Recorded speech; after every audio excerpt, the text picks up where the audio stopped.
Bonjour à tous, j'ai le plaisir de vous retrouver en vidéo pour vous parler d'un livre que j'ai adoré. Il s'agit tout simplement de la suite de l'héritage d'Acer, le tome 2 de Marie Caillé. Alors je ne sais pas si vous vous souvenez, mais dans le premier tome, ce que j'avais particulièrement aimé, c'était l'évolution de Midria, l'héroïne, qui du début était une jeune fille un peu frêle, un peu naïve, et à la fin nous la quittons devenue une jeune femme. Donc personnellement j'ai trouvé qu'il y avait une grande évolution au niveau de ce personnage là.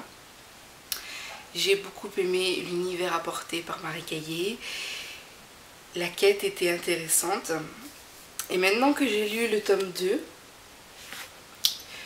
alors l'impression générale que j'ai des deux livres, c'est qu'il y a une certaine lenteur. On n'avance pas tant que ça dans la quête finale. Et ça donne une impression qu'on n'avance pas. Par contre, ce que j'ai beaucoup aimé dans ce second tome, c'est que Marie Caillé a su revenir avec des éléments nouveaux, des petites surprises, des rebondissements, pour, je pense, limiter le sentiment de lenteur qu'on peut ressentir à un certain moment. Quand je regarde en fait l'histoire globalement, j'ai l'impression de ne pas avancer, et quand je prends chaque livre individuellement, eh bien, finalement j'avance quand même si c'est lentement mais sûrement, j'avance. Alors dans ce second tome, j'apprécie toujours Midria, je trouve qu'elle évolue. En tout cas, moi, c'est comme ça que je l'aperçois. Je trouve qu'elle évolue. Donc, de la petite jeune fille à la jeune femme dans le premier tome, là, quand on la retrouve, on voit qu'elle a encore évolué, elle a mûri, elle s'acclimate bien des choix qu'elle a fait. C'est assez surprenant. Je trouve qu'elle est devenue forte, déterminée, et qu'elle est prête à énormément de choses pour être avec la personne qu'elle aime, même si cela signifie sacrifier le confort qu'elle avait auparavant et tout ce qui est dans tous les à côté en fait. Donc j'ai beaucoup aimé son évolution. Oreste, qui est son compagnon, est toujours égal à lui, il reste mystérieux, limite beaucoup de mal à le cerner. Néanmoins, je constate une évolution à la fin du livre concernant ce personnage. Donc vraiment très positif, vraiment hâte de retrouver ces deux personnes. Ce qui m'a plu, vraiment plu, c'est tout ce que l'auteur a apporté de nouveau. Donc on rencontre de nouveaux personnages. Il y a aussi des personnes rencontrées dans le premier tome qu'on retrouve ici. Mais les nouveaux protagonistes, et il s'agit d'Ekmnet, je ne sais pas si je prononce correctement, mais ce sont des individus qui ont une particularité que j'affectionne beaucoup et j'adore. J'aime beaucoup leur personnalité, leur caractère, leur façon d'évoluer dans la vie de tous les jours. Je trouve que ça a un petit côté mystérieux et ça titille vraiment ma curiosité au point que j'aurais bien aimé voir de mes yeux comment ça se passe et avoir un Ekmnet en face de moi tout simplement. C'est ça qui me manque. Alors au niveau des personnages, comme je disais, Midria, Oreste, j'ai adoré. J'ai vraiment hâte de pouvoir les retrouver. L'Ekmnet, donc je ne vais pas vous prononcer leur nom parce que j'ai du mal à les retenir. Mais j'ai vraiment hâte de les retrouver. Ce sont des personnages, quand ils arrivent, ben, finalement Marie leur donne une certaine importance et j'adore. J'adore. Donc la quête elle-même est intéressante. Elle est différente de la première. La seconde ici est intéressante, mais j'ai l'impression des fois de ne pas avancer en fait.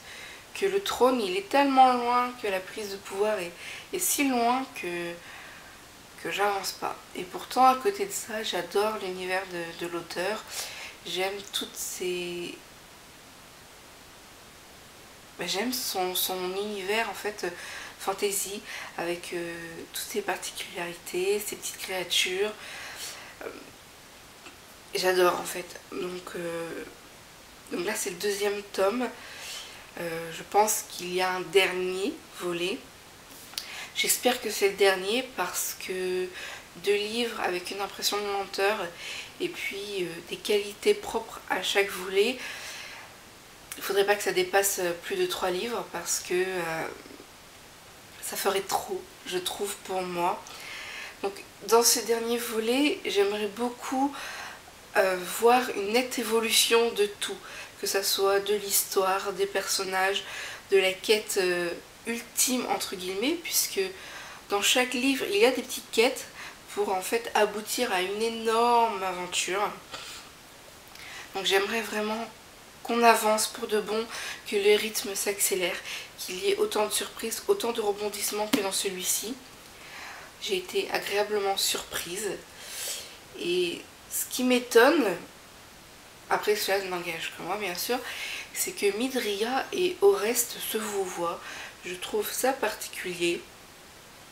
Peut-être est-ce dû à l'univers lui-même, mais c'est assez particulier, puis par moments ça m'a déstabilisé. Enfin voilà, c'est juste un petit aparté.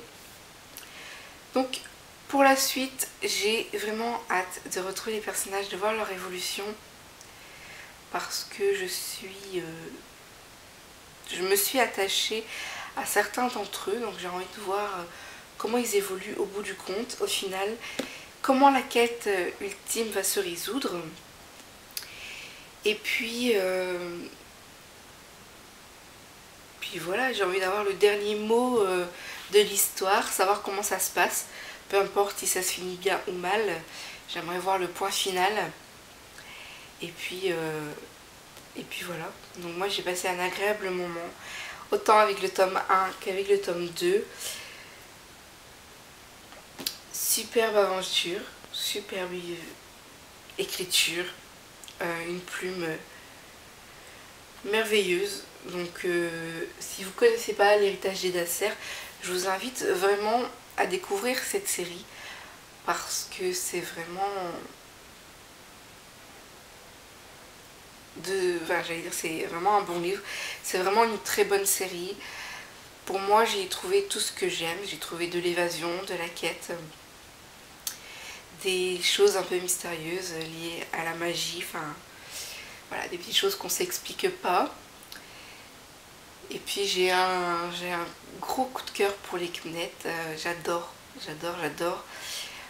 Voilà, j'ai beaucoup apprécié toutes les petites idées de Marie Caillé qu'elle a pu apporter autant dans les 2 livres. Et vraiment hâte de voir le point final de l'histoire, de voir l'évolution globale, que ce soit des personnages, du récit, de la quête. Je sais pas quand est-ce qu'il sort, en tout cas moi ce que j'attends c'est vraiment une grande et nette évolution globalement, du renouveau, des rebondissements, et puis de quoi encore m'évader et puis rêver également aussi. Donc je vous recommande chaudement l'héritage d'Edasser de Marie Caillé, le tome 1 et le tome 2 qui est Allégeance. Donc c'est paru chez Michel Lafon. Et c'est que du bonheur, et encore une fois, je sais que je me répète, mais c'est bon d'avoir des auteurs français de talent. Donc voilà. Je vous retrouve très vite pour de nouvelles vidéos. Ciao!